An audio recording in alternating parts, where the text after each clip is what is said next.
ನಮಸ್ಕಾರ ಸ್ನೇಹಿತರೆ, ಮಾರ್ಕೆಟಿಂಗ್ ಬಗ್ಗೆ ನಮ್ಮ 4 ವಿಡಿಯೋ ಸರಣಿಗಳಲ್ಲಿ ಇದು ಎರಡನೆಯದು. ಈ ವಿಡಿಯೋದಲ್ಲಿ ನಾವು ನಿಮ್ಮ ಉತ್ಪನ್ನದ ಬೆಲೆಯ ಬಗ್ಗೆ ಮಾತನಾಡುತ್ತೇವೆ. ಇದು ಮೊದಲ ಬಾರಿಗೆ ಮಾರುಕಟ್ಟೆಗೆ ಪ್ರವೇಶಿಸಲು ನಿರ್ಣಾಯಕವಾಗಿದೆ. ಮೈಸೂರ್ ಪಾಕ್ ಲಡ್ಡು, ಬೂಂದಿ ಮಿಕ್ಸರ್, ಸಾಫ್ಟ್ ಮೈಸೂರ್ ಪಾಕ್, ಮೋತಿಚೂರ್ ಲಡ್ಡು ತಯಾರಕರು ತಮ್ಮ ಉತ್ಪನ್ನಗಳಿಗೆ ಹೇಗೆ ಬೆಲೆ ನಿಗದಿಪಡಿಸಿದ್ದಾರೆ ಎಂಬುದನ್ನು ನೋಡೋಣ. ಬೆಲೆಗಳಲ್ಲಿನ ವ್ಯಾಪಕ ವ್ಯತ್ಯಾಸವನ್ನು ನೀವು ಗಮನಿಸಿದ್ದೀರಾ? ಕೆಲವು ಆಟಗಾರರು ಪ್ರೀಮಿಯಂ ಬೆಲೆಯನ್ನು ಏಕೆ ಪಡೆಯಬಹುದು ಮತ್ತು ಇತರರು ತುಂಬಾ ಕಡಿಮೆ ಶುಲ್ಕವನ್ನು ಏಕೆ ವಿಧಿಸಬಹುದು? ಈ ವಿಡಿಯೋದ ಕೊನೆಯಲ್ಲಿ ಈ ಆಟಗಾರರು ಏಕೆ ವಿಭಿನ್ನವಾಗಿ ಬೆಲೆ ನಿಗದಿಪಡಿಸುತ್ತಾರೆ ಮತ್ತು ನಿಮ್ಮ ಉತ್ಪನ್ನಕ್ಕೆ ನೀವು ಹೇಗೆ ಬೆಲೆ ನಿಗದಿಪಡಿಸಬೇಕು ಎಂಬುದನ್ನು ನೀವು ಅರ್ಥಮಾಡಿಕೊಳ್ಳುತ್ತೀರಿ. ಸಾಮಾನ್ಯವಾಗಿ ಬಳಸುವ 2 ಪ್ರಮುಖ ಬೆಲೆ ತಂತ್ರಗಳೆಂದರೆ ವೆಚ್ಚ ಮತ್ತು ಬೆಲೆ ಮತ್ತು ಮೌಲ್ಯ ಆಧಾರಿತ ಬೆಲೆ. ಮೊದಲನೆಯದಾಗಿ ಕಾಸ್ಟ್ ಪ್ಲಸ್ ಪ್ರೈಸಿಂಗ್. ಇದು ಲಾಭದ ಮಿತಿಯನ್ನು ಖಚಿತಪಡಿಸಿಕೊಳ್ಳಲು ಸರಕುಗಳ ಬೆಲೆಗೆ ಮಾರ್ಕ್ಅಪ್ ಅನ್ನು ಸೇರಿಸುವುದನ್ನು ಒಳಗೊಂಡಿರುತ್ತದೆ. ಬೆಲೆಗೆ ಪೈಪೋಟಿ ನೀಡುವಾಗ ಈ ವಿಧಾನವನ್ನು ಬಳಸಿ. ಬೆಲೆ ಸೂಕ್ಷ್ಮವಾದ ಸಾಮೂಹಿಕ ಮಾರುಕಟ್ಟೆಗೆ ಮಾರಾಟ ಮಾಡಲು ಇದು ಸೂಕ್ತವಾಗಿದೆ, ಅಲ್ಲಿ ಬೆಲೆ ಅತ್ಯಂತ ಪ್ರಮುಖ ಅಂಶವಾಗಿದೆ. ಜೊತೆಗೆ ರುಚಿ, ಗುಣಮಟ್ಟ, ರುಚಿ, ಬಣ್ಣ ಮತ್ತು ಪ್ಯಾಕೇಜಿಂಗ್ನಂತಹ ಇತರ ಅಂಶಗಳನ್ನು ನಿಮ್ಮ ಪ್ರತಿಸ್ಪರ್ಧಿಗೆ ಹೋಲುತ್ತದೆ.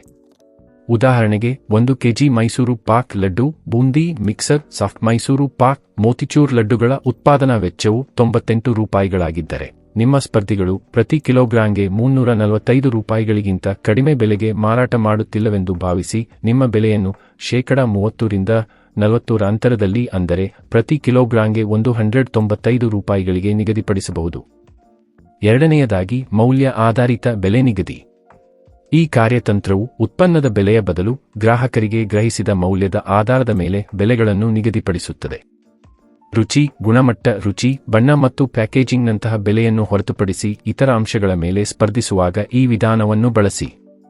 ಬೆಲೆಗಿಂತ ಗುಣಮಟ್ಟ ಮತ್ತು ಪ್ಯಾಕೇಜಿಂಗ್ ಹೆಚ್ಚು ಮುಖ್ಯವಾದ ಮಧ್ಯಮದಿಂದ ಹೆಚ್ಚಿನ ಆದಾಯದ ಮಾರುಕಟ್ಟೆಗಳಿಗೆ ಇದು ಸೂಕ್ತವಾಗಿದೆ.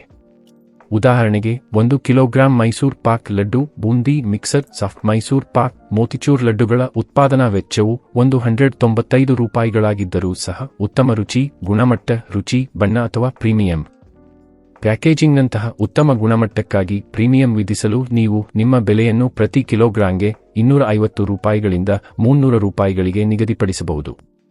ಇವುಗಳ ಹೊರತಾಗಿ ನೀವು ಇತರ ಕಾರ್ಯತಂತ್ರಗಳನ್ನು ಸಹ ಪರಿಗಣಿಸಬಹುದು. ಆರಂಭದಲ್ಲಿ ಗ್ರಾಹಕರನ್ನು ಆಕರ್ಷಿಸಲು ಮತ್ತು ಮಾರುಕಟ್ಟೆ ಪಾಲನ್ನು ಪಡೆಯಲು ಕಡಿಮೆ ಬೆಲೆಗಳನ್ನು ನಿಗದಿಪಡಿಸಿ, ನಂತರ ಕ್ರಮೇಣ ಬೆಲೆಯನ್ನು ಹೆಚ್ಚಿಸಿ.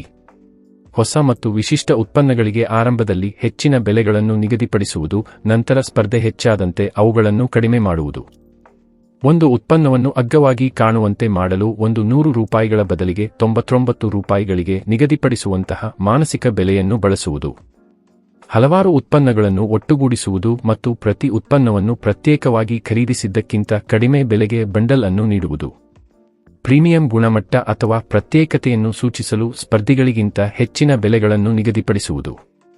ಮಾರುಕಟ್ಟೆಯ ಬೇಡಿಕೆ, ಸ್ಪರ್ಧೆ ಮತ್ತು ಇತರ ಬಾಹ್ಯ ಅಂಶಗಳ ಆಧಾರದ ಮೇಲೆ ಬೆಲೆಗಳನ್ನು ನಿರಂತರವಾಗಿ ಸರಿಹೊಂದಿಸುವುದು. ಮುಂದೆ ನಿಮ್ಮ ಮೊದಲ ಮೂಲಮಾದರಿಯನ್ನು ಸಿದ್ಧಪಡಿಸಿಕೊಳ್ಳಿ ಮತ್ತು ನಿಮ್ಮ ಸಂಭಾವ್ಯ ಗ್ರಾಹಕರು ನಿಮ್ಮ ಉತ್ಪನ್ನಕ್ಕೆ ಎಷ್ಟು ಪಾವತಿಸಲು ಸಿದ್ಧರಿದ್ದಾರೆ ಎಂದು ಕೇಳಿ.